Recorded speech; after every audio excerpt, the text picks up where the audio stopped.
우리 하나님의 말씀 대면하겠습니다. 오늘 대면할 하나님의 말씀은 마태복음 26장 26절에서 28절에 있는 말씀 대면하겠습니다. 그들이 먹을 때에 예수께서 떡을 가지사 축복하시고 제자들에게 주시며 이르시되 받아 먹으라, 이것은 내 몸이라 하시고, 또 잔을 가지사 감사 기도하시고 그들에게 주시며 이르시되 너희가 다 이것을 마시라, 이것은 죄 사함을 얻게 하려고 많은 사람을 위하여 흘리는 바 나의 피 곧 언약의 피니라. 아멘. 예수님께서 새 언약에 대해서 말씀하고 있습니다. 언약의 피니라. 성경은 하나님과 사람들과의 관계에서, 잘 들으셔야 돼요. 성경은 하나님과 사람들과의 관계에서, 더 특별히 하나님께서 구원하여 주시는 것을 표현하실 때 언약 또는 약속, 약정, 계약, 이런 단어로 표현하였습니다. 창세기 17장 7절에 있는 말씀에 보면 대표적인 언약의 말씀인데 한번 우리 다 같이 읽겠습니다. 시작. 내가 내 언약을 나와 너 및 내 대대 후손 사이에 세워서 너와 내 후손의 하나님이 되리라. 자, 내가 내 언약을 나와, 하나님 자신에게도 세워요. 나와, 그리고 너 아브라함에게 세워요. 그리고 너 대대 후손 사이에 세워서, 모든 후손 사람들에게 언약을 세워서 나와 너와 내 후손의 하나님이 되리라. 그러니까 하나님께서 택하신 백성의 하나님이 되시기 위하여 인간을 구원하시려고 하실 때 그 인간의 구원의 방법을 무엇으로 표현했느냐? 언약, 계약이라고 하는 방법을 쓰셔서 인간을 구원하시기로 하신 겁니다. 자, 성경은 역사를 기록하고 있습니다. 목사로서 대단한 자부심이 있습니다. 그것은 그 어떤 것도 이 성경을 따라올 수 없다. 그 어떤 것도 이 성경을 베낄 수 없는 위대한 기록이다. 경전이 역사를 기록하고 있다고 하는 것은 성경이 유일합니다. 성경은 하나님의 창조와 사람이 죄를 짓는 것과 사람들이 살아가는 그 모든 인간의 역사를 기록하고 있습니다. 그런데 성경은 단순한 인간의 역사를 기록하고 있는 것이 아닙니다. 성경은 역사를 기록하면서 하나님의 구원하시는 역사를 기록하는 거예요. 이 인간의 역사 속에서 하나님이 나타나셔서 하나님이 아브라함에게 나타나셔서 아브라함을 구원하여 가시는 그 과정, 그 역사를 기록하고 있고, 하나님께서 모세에게 나타나셔서 모세를 만나시고 이스라엘 백성들을 구원하여 주셔서 구원하여 가시는 그 역사, 또 하나님께서 다윗에게 나타나셔서 구원하여 주시는 그 역사, 그리고 하나님께서 선지자들에게 나타나셔서 선지자들을 세우시고 말씀하여 주시고 예언하게 하여 주셔서 가시는 그 인간의 역사 속에서 하나님이 구원하여 가시는 역사를 기록하고 있는 것이 성경이다. 이렇게 말씀하고 있습니다. 그리고 자, 그러면 하나님이 구원하여 가시는 역사를 기록하고 있는데, 그러면 어떻게 인간을 구원하여 가시느냐? 하나님께서 죄를 범한 사람을 구원하시기 위하여 쓰신 것이 언약입니다. 언약. 이게 계약입니다. 계약. 사람들은 계약을 맺습니다. 집을 사고 팔 때, 땅을 사고 팔 때, 또 무엇인가를 하려고 할 때 계약을 맺습니다. 사람은 계약을 맺음으로 인하여서 서로 믿을 수 있기 때문에 계약을 맺습니다. 그런데 성경에 보면 하나님께서도 인간을 구원하여 주실 때 그 인간과 계약을 맺습니다. 창조주 하나님은 제일 먼저 아담과 계약을 맺습니다. 아담과 계약을 맺어요. 그리고 노아와 계약을 맺습니다.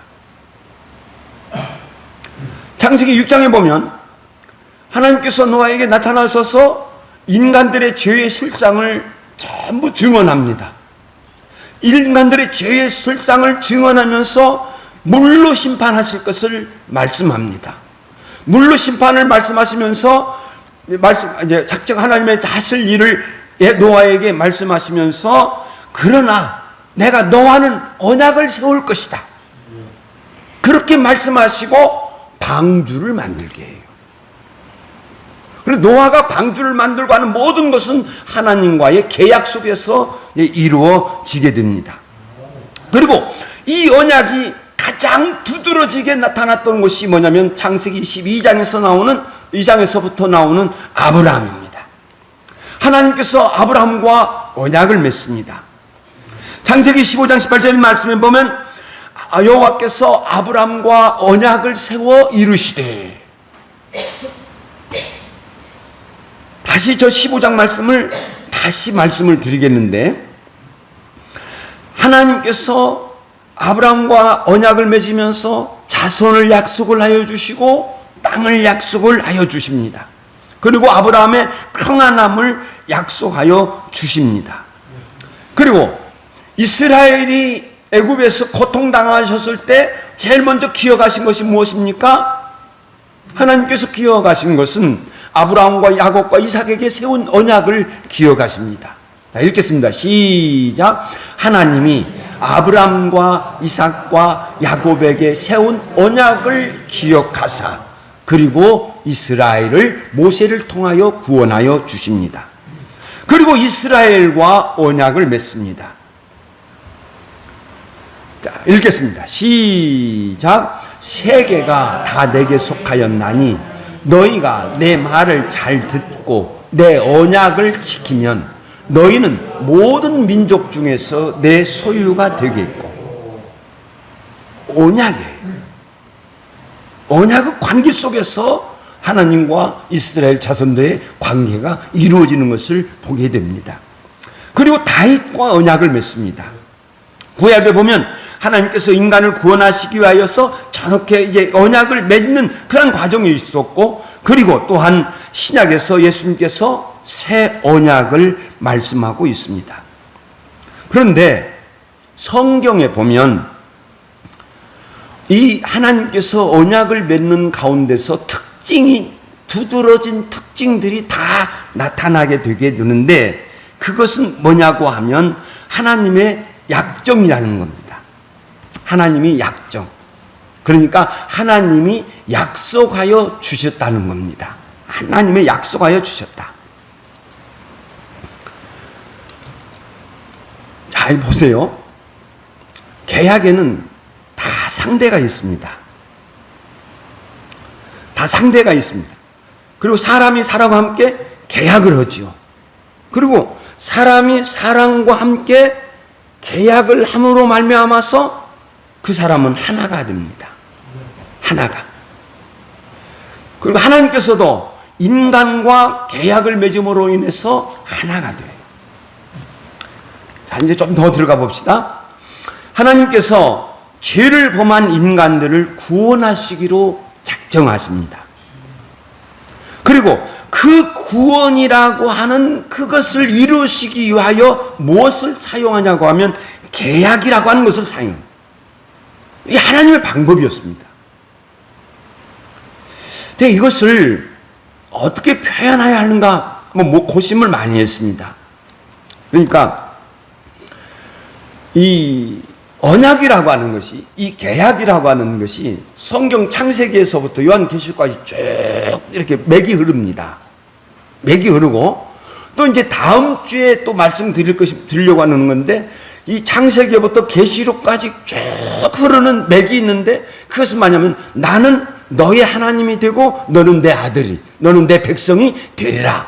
이것이 쭉 맥이 깔려 있습니다.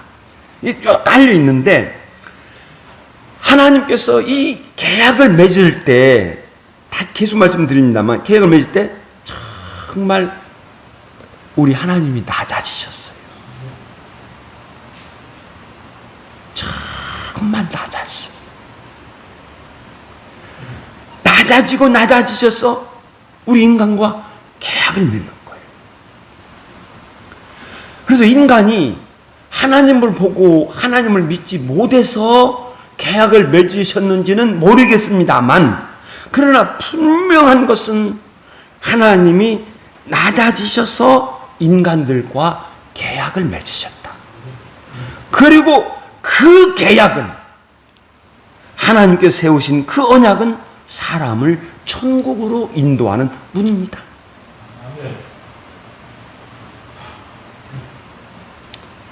사람은 스스로 죄에서 자기를 구원할 수 없습니다.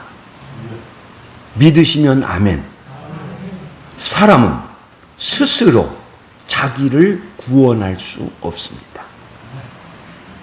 결국 죄의 수렁에 빠진 인간은 누가 구원해야 되느냐? 하나님밖에 없다. 하나님이 구원하여 주셔야 된다. 다른 방법은 없다. 누구도 할 수 없다. 인간의 구원은 하나님만이 하실 수 있다. 하나님만이 죄의 수렁에 빠진 인간을 구원하여 주실 수 있다. 성경에서. 그리고 성경의 증언에 의하면 죄의 수렁에 빠진 인간들을 보신 우리 하나님께서 그들을 불쌍히 여기신 줄로 믿습니다.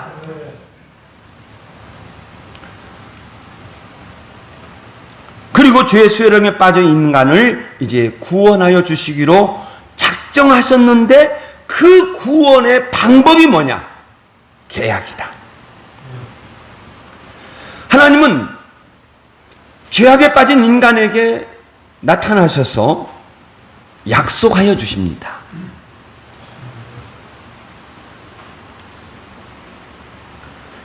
하나님 약속하여 주십니다. 그리고 하나님은 당신의 약속을 인간이 믿어주기를 바라고 있다. 하나님은 신실하신 분입니다. 그러므로 하나님은 언약하신 말씀을 꼭 이행하여 주실 것이다. 하나님은 이것을 우리 인간이 믿어주기를 바라는 거예요. 자, 읽겠습니다. 시작. 너는 알라. 내 하나님 여호와는 하나님이시요 신실하신 하나님이시니라. 너는 알고 있으라. 나는, 네 하나님은, 여호와는 하나님이시다. 신이다. 신이다. 그리고 신실하신 신이다. 아주 성실하다. 충성스럽다. 그런 하나님이시다. 그러므로 읽겠습니다. 시작. 그를 사랑하고 그의 계명을 지키는 자에게는 하시며 인애를 베푸시되. 너는 그를 사랑해라. 그리고 그 계명을 지켜라. 그러면 그 하나님은 이 연약을 천대까지 시행할 것이다. 그 다음에 그것도 더 부족할 뿐만 아니라 인내, 사랑과 자비를 베풀어 주실 거다. 이렇게 말씀하고 있습니다. 그러므로 여러분, 하나님께서 약속하여 주시는 분이라고 하는 그 말씀을 꼭 믿으시고 하나님의 약속을 믿으시는 저와 여러분이 되시기를 예수의 이름으로 축원드립니다. 이게 하나님께서 인간과 맺으신 그 언약의 특징은 하나님의 약정이다. 하나님께서 약속하여 주셨다. 그 다음에 중요한 것이 또 특징이 나타나는데 그 특징은 피로 맺은 약정이라는 겁니다. 피로 맺은 계약이라는 거예요. 다른 말로 표현한다고 하면 삶과 죽음의 약정이에요. 하나님은 인간의 구원을 생각하셨을 때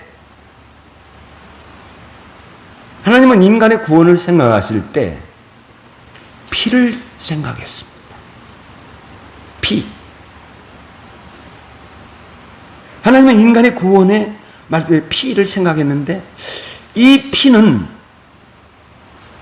앤드루 머레이라고 하는 분이 말씀하셨는데 그 책을 읽고 제가 깊이 감명을 받아서 그대로 인용합니다.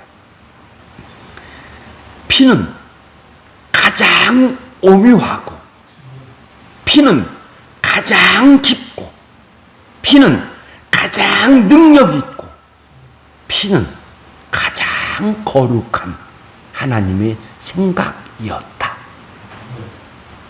하나님의 계획이었다. 왜냐고 하면 하나님께서 이렇게 말씀하십니다. 자, 육체의 생명은 피에 있습니다. 하나님께서 보실 때 육체의 생명은 피에 있다. 피에 있다. 정말 맞습니다. 육체의 생명은 피에 있습니다. 마지막까지 인간의 생명을, 육신의 생명을 마지막까지 살게 하는 것이 뭐냐면 이 피입니다. 피가 건강해야 건강할 줄로 믿습니다. 피가 건강해야 돼요. 피가 역할하는 것이 있습니다. 피가 역할하는데 우리 어머니가 돌아가시기 전에 마지막에 차고 있는 그 기계가 있습니다. 마지막에 차고 있던 그 기계가 있는데 세 가지를 보여주고 있습니다. 어머니의 상태를 세 가지를 보여주는데 하나는 맥박이에요. 맥박은 팡팡 그래서 피가 잘 돌아가는 거죠. 피가 잘 돌아가는 거예요. 그리고 하나는 맥박일 뿐만 아니라 또 다 중간 것이 있는데 그것은 뭐냐고 하면 그 산소 포화도라고 하는 산소 포화도를 보여주는 거예요. 산소 포화도는 뭐냐면 그 산소가 인간 몸에 곳곳에 들어가야 돼요. 산소가 그래야 모든 세포가 다 삽니다. 그래서 산소가 꼭 있는데 이것을 100이라고 하는 거예요. 100이라고 하면은 이것이 완전히 건강한 사람은 100%예요. 그래서 모든 이 피가 여기까지 다 가가지고 건강한 거예요. 이 피는 생명, 육체의 생명은 피에 있다는 거예요. 하나님께서 보시는 건데 이거 하나님 말씀이죠. 그러므로 이렇게 말씀해요. 자, 읽겠습니다. 처음부터 읽겠습니다. 시작. 육체의 생명은 피에 있습니다. 이 피를 너희에게 주어 제자 안에 뿌려 너희와 생명을 위하여 속죄하게 하셨으니. 그러니까 하나님께서 피를 생각하시고 인간의 죄를 속하는 방법을 피로 말씀하셨습니다. 그리고 이 인간의 피를 이 피를 인간에게 주셨죠. 구약에서는 짐승피를 주셨죠. 그러니까 정말 죽음으로 흘려진 피가 인간을 구원한다는 거죠. 이 놀라운 하나님의 생각. 그래서 왜냐하니까 생명이 피에 있으므로 피가 죄를 속하느니라. 이렇게 말씀하고 있습니다. 그런데 구약에서 흘린 동물의 피나 십자가에서 흘린 예수님의 피는 구원을 상징할 뿐만 아니라 저주를 상징합니다. 죄의 무서움을 보여주고 있죠. 죄를 짓게 되면 곧 사망입니다. 아브람 당시 팔레스타인 지방에서 풍습이 하나 있습니다. 그 풍습은 나라끼리 조약을 맺으려면 또는 개인이나 민족과 민족, 족속과 족속끼리 계약을 맺을 때 어떤 풍속이 있냐고 하면 동물을 잡아서 반으로 쪼갭니다. 그리고 그것을 양쪽에다 놓고 계약을 맺은 사람들끼리 거기를 지나가는 거예요. 그러니까 그건 뭐냐고 하면 내가 이 계약을 어기면 이 짐승이 죽은 것 같이 내가 죽겠다. 그것을 상징하고 있죠. 근데 그것을 여실히 보여주고 있는 말씀이 창세기 15장입니다. 우리 한번 창세기 15장 자세히 제가 말씀드리겠습니다. 자, 제가 종종 이 창세기 15장을 인용하여 드리는데 이 창세기 15장은 중요합니다. 신약의 뼈대도 이루는 말씀이기도 하고 중요한 자원을 주는 말씀인데 하나님께서 아브라함에게 나타나십니다. 환상 중에 나타나셔서 말씀하시기를 아브라함아 아브라함아 부르시면서 두려워 말라 나는 내 방패요 너의 지극히 큰 상급이니라. 나는 너를 지켜주는 방패다. 나는 너의 모든 것이다. 이렇게 이야기를 하는데 아브라함의 반응이 아주 심쿵둥해요.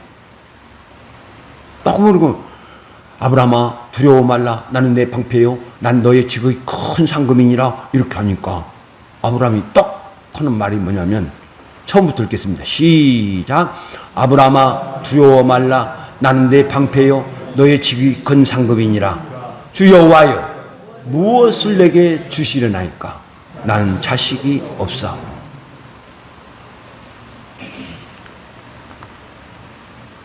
주 여호와여 무엇을 나에게 주시겠습니까? 나 자식 없습니다. 다른 거 아무리 많이 주셔도 나 소용없습니다. 왜? 상속할 아들이 없기 때문에 그렇습니다. 그리고 딱 3절에서 하는 말씀이 주께서 내게 씨를 주시지 아니하였으니 하나님이 안 주셨다는 거. 하나님이 나에게 씨 안 주셨다는 거. 맞는 말입니다. 창세기 12장 2절에서 하나님께서 말씀하셨습니다. 내가 너로 큰 민족을 이루고 내게 복을 주어 내 이름을 창대케 하리니 너는 복이 될지라. 큰 민족을 이룬다 그랬어요. 그런데 이제 큰 민족을 이루려면 자식을 줘야 하는데 안 줬어 아직까지. 그러니까 하나님께서 아브라함을 탁 잡아요. 탁 잡고 밖으로 끌고 나와요. 거들어서면 완전히 이끌려 나오는 거예요. 탁 끌고 탁 나와가지고 탁 하신 말씀이 자 읽겠습니다. 시작. 하늘을 우러러 무뼈를 셀 수 있나 보라. 내 자손이 이와 같으리라. 아멘.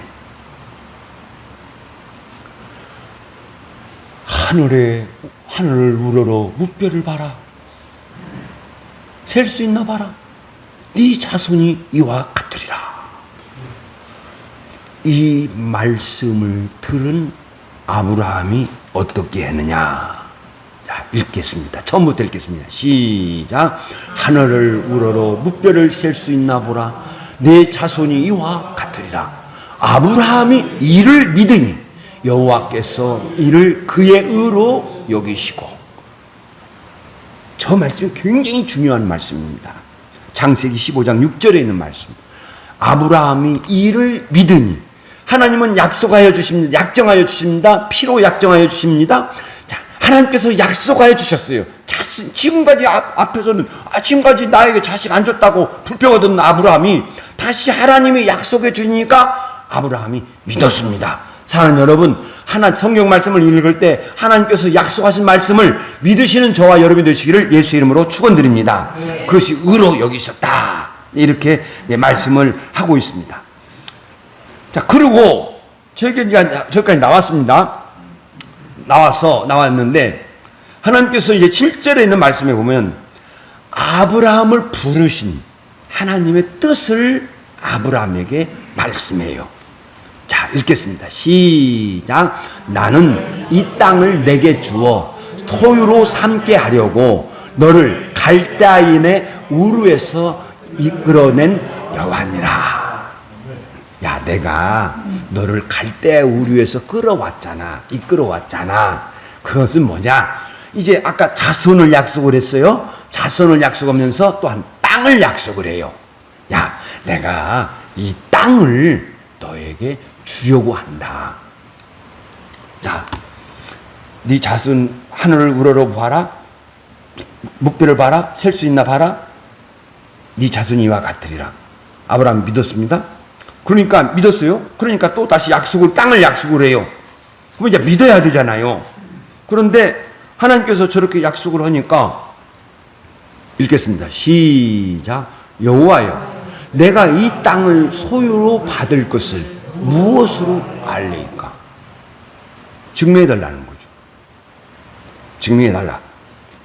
이렇게 하니까 하나님께서 아브라함에게 말씀합니다. 자, 읽겠습니다. 시작. 나를 위하여 3년 된 암소와 3년 된 암염소와 3년 된 숫양과 산 비둘기와 칡비둘기 새끼를 가져올지니라. 그러니까 이 하나님께서 땅을 나에게 약속했는데 이걸 내가 가질 것을 그럼 무엇으로 믿겠습니까? 어떻게 알겠습니까? 그래, 그러면 3년 된 암소, 3년 된 암염소, 숫양 가지고 내게 칡비둘기, 산비둘기 가지고 내게 와. 그러니까 저 말씀을 들은 아브라함은 성경 그대로 보면 아브라함은 그 모든 것을 읽겠습니다. 시작. 그 모든 것을 가져다가 그 중간을 쪼개고 그 쪼갠 것을 마주 대하여 놓고 그 새는 쪼개지 아니하였으며. 하나님께서 아무 말씀 안 해요. 아무 말씀 안 하는데 그 3년 된 암소와 3년 된 숫염소와 숫양을 칡비둘기와 산비둘기를 가져와라. 그런데 아브라함은 그냥 그대로 가지고 와서 쪼개버려요. 그리고 마주 대하여 딱 놓습니다. 그때 하나님께서 그래 대하여 놓으니까 하나님께서 이제 아브라함에게 외치십니다. 크게 외치셨을 거예요. 여호와 하나님께서 크게 외쳤을 겁니다. 뭐라고 외쳤느냐? 읽겠습니다. 시작. 너는 반드시 알라. 내 자손이 이방에서 객이 되어 그들을 섬기겠고 그들은 400년 동안 네 자손을 괴롭히리. 그러니까 이 야곱 때에 애굽에 들어갈 것을 말씀하고 400년 동안은 그 네 자손들을 괴롭힐 것이다. 이렇게 말씀을 하시고 읽겠습니다. 시작. 그들이 섬기는 나라를 내가 징치할 것이며 그 후에 내 자손이 큰 재물을 이끌고 나오리라. 아멘. 모세를 통하여서 10가지 재앙을 내리시고 그러고 나서 이제 이스라엘 자손들이 출애굽기 12장에 보면 큰 재물을 이끌고 나올 것을 예언하여 주십니다. 약속하여 주십니다. 그리고 하나님께서 이렇게 외치시면서 하나님께서 뭔가를 하시는데 어떻게 하시느냐? 자, 읽겠습니다. 너는 장수하다가 또 평안히 조상에게로 올라가 장사될 것이요. 평안까지 말씀을 하시고 이제 하나님께서 뭔가를 하시는데 어떻게 하시냐? 읽겠습니다. 시작. 해가 져서 어두울 때에 연기나는 화로가 보이며 타는 횃불이 쪼갠 사이로 지나가니라. 이렇게 말씀하고 있어요. 성경학자 전부는 저 연기 나는 화로가 있고 그 화로에서 타는 횃불이 쭉 올려져 있고 그것이 쪼갠 짐승의 사이로 지나가더라. 하나님이 지나가셨다. 하나님이 지금 이렇게 표현하고 있습니다. 그러니까 약속을 지킨다는, 그러니까 그런 일은 없겠지만 하나님께서 만약 내가 이 약속 안 지키면 이 짐승이 죽은 것 같이 나 죽을 거야. 이렇게 성경은 증언하고 그날에 읽겠습니다. 시작. 그날에 여호와께서 아브라함과 언약을 세워. 여호와께서 아브라함에게 언약을 세웠고 피의 언약을 세웠죠. 그러면 그 피의 언약은 구원과 함께 삶과 죽음의 언약, 삶과 구원과 심판의 언약을 이 피로 세우셨다 하는 것입니다. 그리고 이제 성경에 나타난 언약은 이제 하나님의 약정이다. 그리고 피로 맺은 약정이다. 더 나아가서 하나님께서 주권적으로 일하신 것이다. 앞에서도 말씀을 드렸습니다만 인간은 영적으로는 아무것도 할 수 없어요. 하나님을 찾을 수도 없습니다. 하나님을 믿을 수도 없습니다. 아무것도 할 수 없습니다. 사람은 하나님에게 요구하거나 구할 수도 없습니다. 하나님께서 죄를 범한 인간에게 찾아오시고 말씀하여 주셔야만 인간은 하나님을 알 수 있고 그 하나님을 믿을 수 있는 줄로 믿습니다. 그래서 성경은 인간은 죽은 자다. 에베소서 2장 1절. 허물과 죄로 죽었던 너희여. 죽은 자예요. 철저하게 죽은 자예요. 이게 성경에서 굉장히 깊이 가르치고 있습니다. 여러분 자신이 스스로 할 수 있다 생각하는 그 순간 여러분들은 마귀가 됩니다. 영적으로 스스로 할 수 있다 하나도 없습니다. 하나도 없어요. 이제 계명을 이 개약 신앙을 더 이렇게 이끌어 가다가 보면 이것을 철저하게 우리들에게 가르치고 있어요. 그러므로 우리가 살아가면서 철저하게 저거 허물과 죄로 죽었던 허물과 죄로 죽었던 나예요. 이걸 우리가 항상 자각하고 있어야 돼. 하나님께서 앞에서도 제가 말씀을 해주셨지만 하나님께서 찾아오셔서 말씀하여 주시고 보여주시고 약속하여 주시고 그리고 하나님이 원하시는 것은 믿음이다. 하나님께서 인간에게 원하시는 것은 믿음이라는 거예요. 그러므로 구원은 오직 믿음에 의해서만 될 줄로 믿습니다. 아브라함이 믿었던 것 같이 믿어야 되는 거예요. 하나님께서 약속해 주셨습니다. 그러면 하나님께서 믿으면요, 여러분들이 믿으면 하나님은 여러분 모든 걸 다 하십니다. 이게 성경이에요. 내가 믿으면 하나님은 나의 구원에 관하여 모든 것을 다 하십니다. 다 하셔요. 그런데 믿지 않으면 일하시지 않습니다. 자, 보세요. 예수님께서 제자들에게 말씀하셨어요. 썩을 양식을 위하여 일하지 말고 영생하도록 있는 양식을 위하여 하라. 그러니까 제자들이 묻습니다. 우리가 어떻게 하여야 하나님의 일을 하오리까? 예수님께서 말씀하십니다. 읽겠습니다. 시작. 하나님께서 보내신 자를 믿는 것이 하나님의 일이니라. 믿는 거예요. 그게 하나님의 일이에요. 우리가 하나님 앞에서 할 수 있는 일은 믿는 일이에요. 이제 더 가면 저 믿는 것도 하나님이 주셔야만 돼요. 하나님이 은혜로 주셔야만 내가 믿어져요. 그런데 내가 잘 들으시죠. 그런데 진정으로 내가 하나님을 알고 있는, 깨어있는 성도라고 한다면 삶 속에서 그는 하나님은 나에게 꼭 필요하다. 삶 속에서 하나님은 나에게 꼭 필요하다. 이렇게 느껴질 겁니다.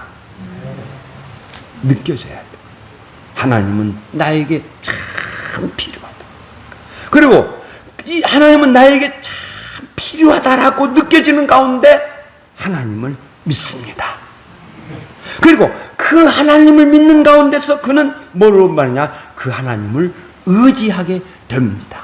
그 하나님을 의지합니다. 하나님, 내가 믿으니까 나를 도와주시옵소서. 그러면 하나님은 그 성도를 위하여 일하실 줄로 믿습니다. 자, 보세요. 예레미야 32장 40절입니다. 읽겠습니다. 시작. 내가 그들의 복을 주기 위하여 그들을 떠나지 아니하리라 하는 영원한 언약을 그들에게 세우고 나의 경외함을 그들의 마음에 주어 나를 떠나지 않게 하고. 하나님이 다 하십니다. 하나님이 다 하시고, 하나님이 언약을 하시고, 하나님이 나를 경외하는 마음을 주기 위해서 하나님이 나를 떠나게 하지 않게 하셔요. 다 하십니다. 근데 놀라운 말씀을 하십니다. 예레미야 32장 41절 읽겠습니다. 먼저 읽겠습니다. 시작. 지금 내가 하나님의 약속을 굳게 믿고 있다면 하나님은 모든 것을 우리를 위하여 일하실 것입니다. 일하시는데 어떻게 하시느냐? 읽겠습니다. 시작. 내가 그들에게 기쁨으로 복을 주되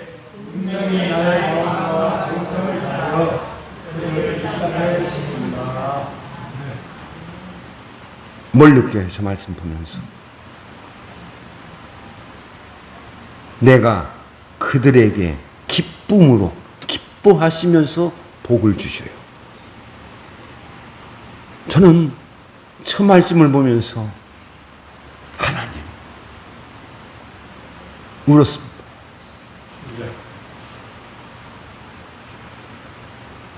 분명히 나의 마음과 나의 정성을 다하여 그들을 이 땅에 심으리라. 우리가 우리 마음을 다하여 우리 정성을 다하여 우리 하나님을 섬겨야 되는데 거꾸로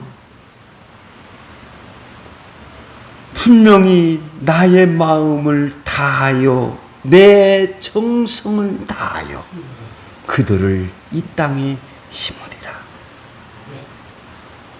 하나님이 다 하십니다. 하나님이 하나님의 마음과 정성을 다하여 부모가 자식을 살피듯이 우리 하나님께서 여러분들을 살필 줄로 믿습니다. 그러므로 하나님의 약속을 믿는 저와 여러분이 되시기를 예수의 이름으로 축원드립니다. 기도하겠습니다.